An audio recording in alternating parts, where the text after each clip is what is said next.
At the end of chapter 51 of Nicholas Nickleby, we left the hero, Nicholas, in a state of utter desperation.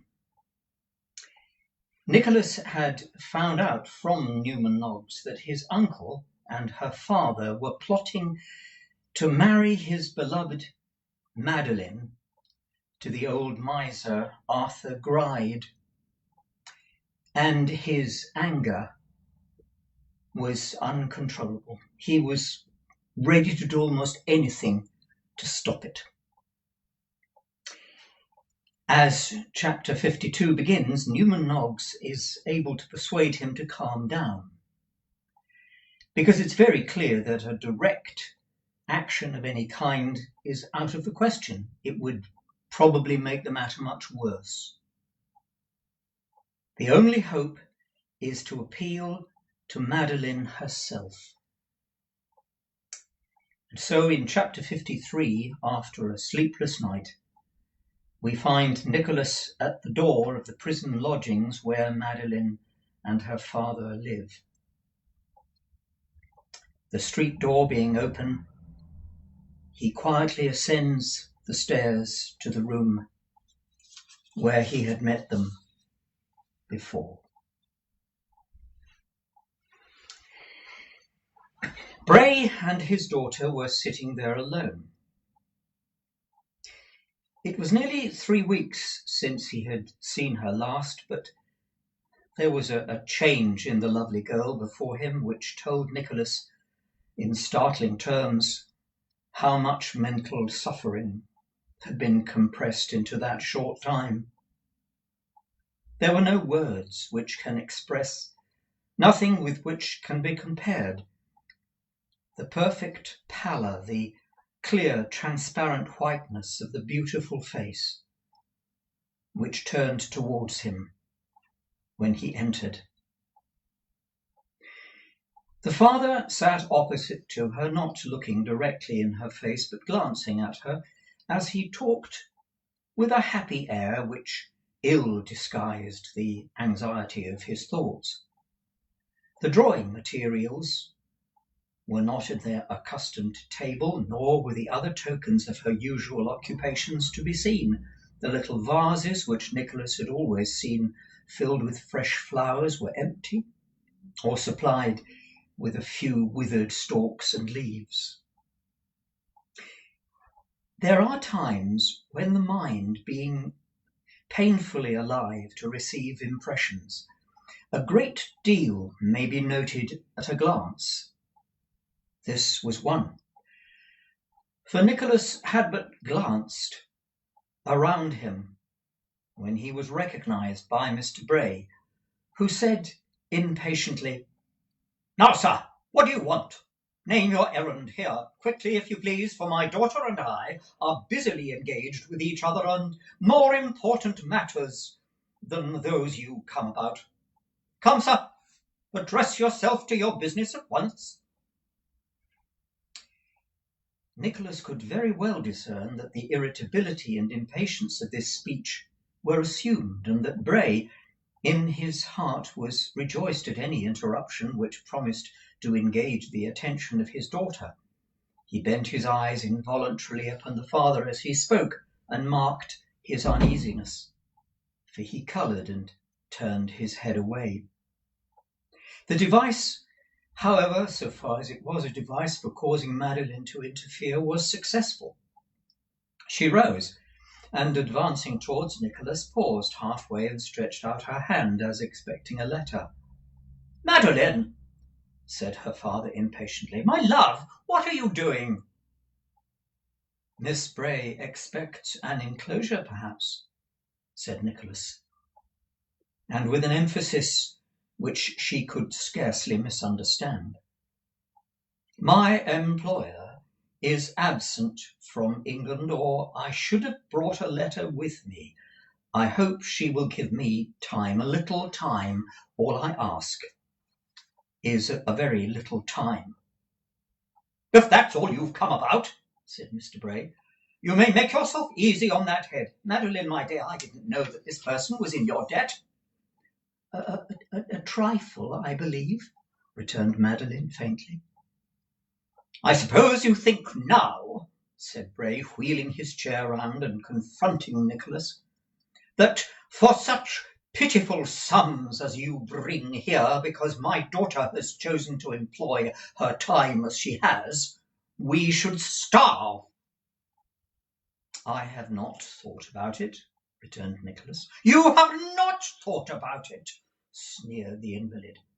You know you have thought about it, and have thought that, and think so every time you come here. Do you suppose, young man, that I don't know what little purse-proud tradesmen are, when through some fortunate circumstances they get the upper hand for a brief day, or think they get the upper hand of a gentleman?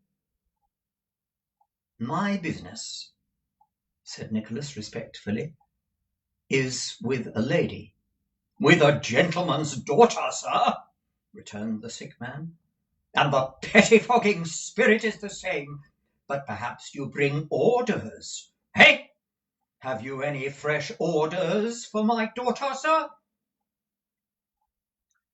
Nicholas understood the tone of triumph in which this interrogatory was put, but remembering the necessity of supporting his assumed character, produced a scrap of paper purporting to contain a list of some subjects for drawings which his employer desired to have executed, and with which he had prepared himself in any such contingency. Oh, said Mr. Bray, these are the orders, are they? Since you insist upon the term, sir, replied Nicholas. Yes. Then tell your master, said Bray, tossing the paper back again with an exultant smile, that my daughter, Miss Madeline Bray, condescends to employ herself no longer in such labours as these, that she is not at his beck and call, as he supposes her to be, that we don't live upon his money, as he flatters himself that we do, that he may give whatever he owes us to the first beggar who passes his shop, or add it to his own profits next time he calculates them, that he may go to the devil for all I care. That's my acknowledgment of his orders, sir. And this is the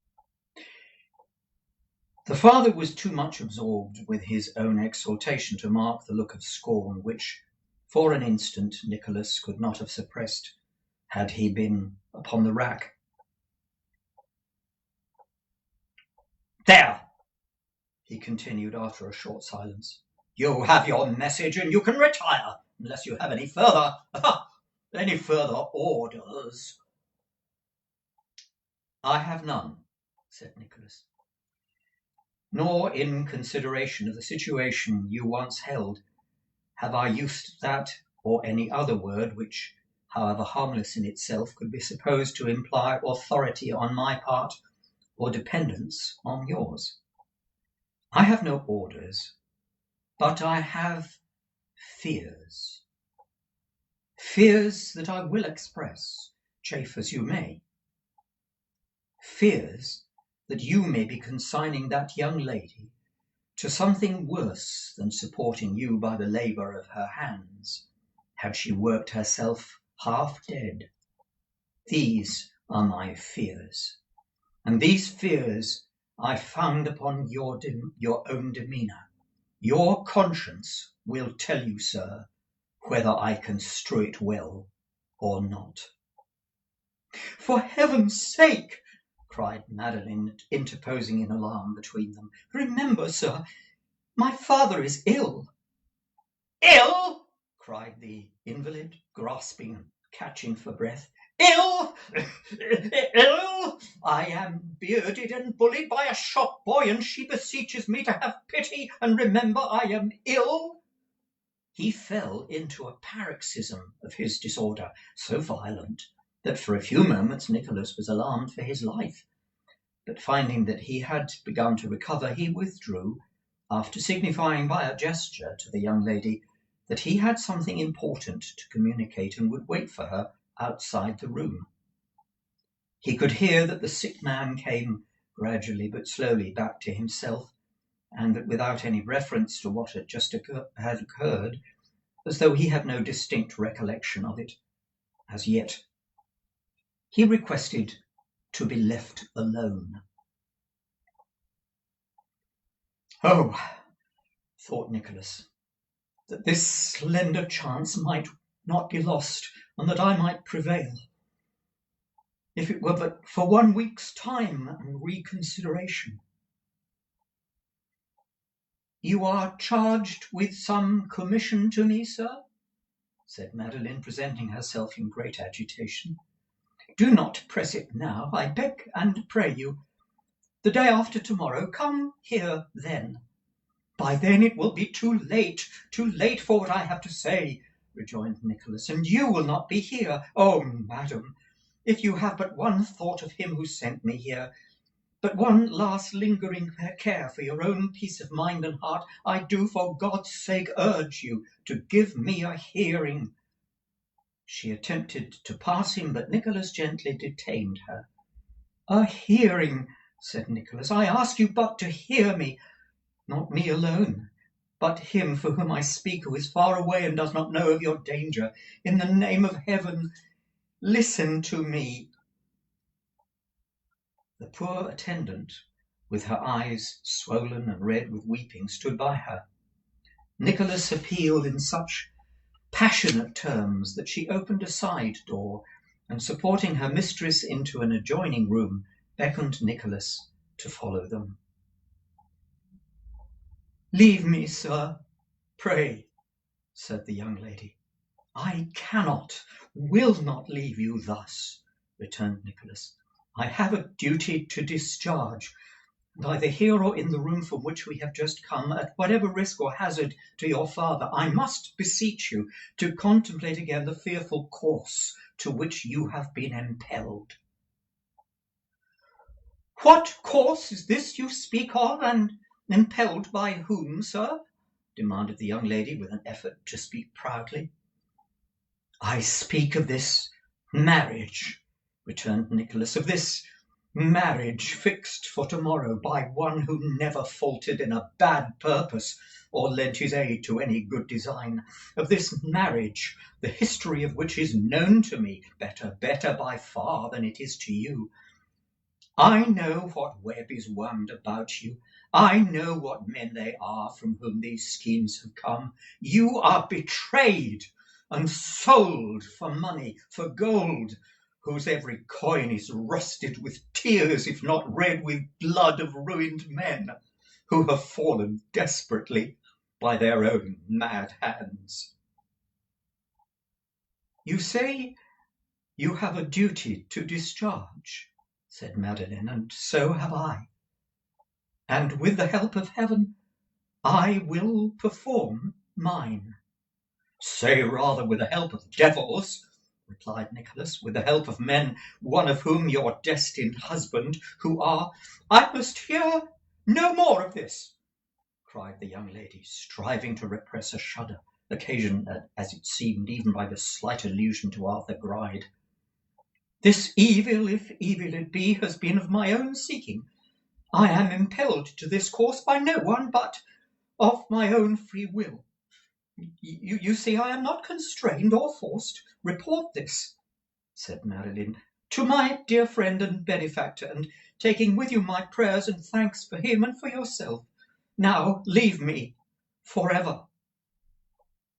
Not until I have besought you with all the earnestness and fervour by which I am animated, cried Nicholas, to postpone this marriage for 1 short week. Not until I have besought you to think more deeply than you can have done, influenced as you are upon step by step that you are about to take. Although you cannot be fully conscious of the villainy of this man to whom you are about to give your hand, some of his deeds you know. You have heard him speak and have looked upon his face. Reflect before it is too late on the mockery of plighting to him at the altar faith in which your heart can have no share, of uttering solemn words against which nature and reason must rebel, of the degradation of yourself in your own esteem, which must ensue and must be aggravated every day as his detested character opens upon you more and more. Shrink from this loathsome companionship with this wretch as you would from corruption and disease. Suffer, toil and labour if you will, but shun him, and be happy, for believe me, I speak the truth. The most abject poverty, the most wretched condition of human life, with a pure and upright mind, would be blissful happiness to that which you must undergo as the wife of such a man as that. Long before Nicholas ceased to speak, the young lady buried her face in her hands and gave her tears free way. In a voice at first inarticulate with emotion, but gradually recovering strength as she proceeded, she answered him. I will not disguise from you, sir, that perhaps I ought, that I have undergone great pain of mind, and have nearly broken-hearted been since I saw you last. I do not love this gentleman. The difference between our ages, tastes, and habits forbids it. This he knows, and knowing still offers me his hand. By accepting it, and by that step alone, I can release my father, who is dying in this place, prolong his life perhaps for many years, restore him to comfort, I may almost call it affluence, and relieve a generous man of the burden of assisting one by whom I grieve to say his noble heart is little understood. Do not think so poorly of me as to believe that I feign a love I do not feel. Do not report so ill of me that I could not bear. If I cannot in reason or in nature love the man who pays this price for my poor hand, I can discharge the duties of a wife. I can be all he seeks in me, and I will. He is content to take me as I am. I have passed my word, and should rejoice, not weep, that it is so. I do. The interest you take in one so friendless and forlorn as I, the delicacy with which you have discharged your trust, the faith you have kept with me, have my warmest thanks, and while I make this last feeble acknowledgment, move me to tears, as you see. But I do not repent, nor am I unhappy. I am happy in the prospect of all I can achieve so easily. I shall be more so when I look back upon it and all is done.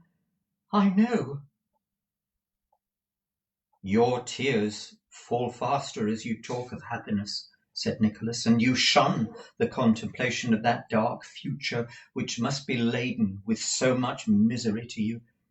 Defer this marriage for a week, for but 1 week. He was talking when you came upon us just now, with such smiles as I remember of old, and have not seen for many, many a day.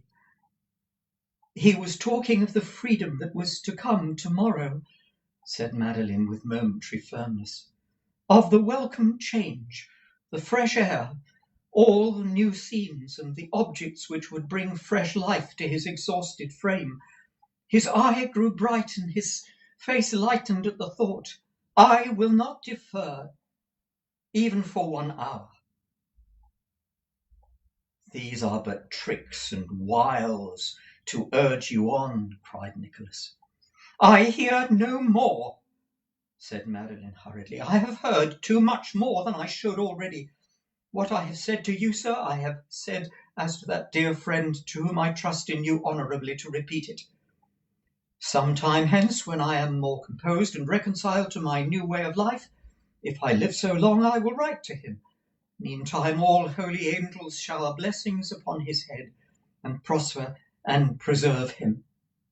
She was hurrying past Nicholas when he threw himself before her and implored her to think but once again upon the fate to which he was now precipitately hastening.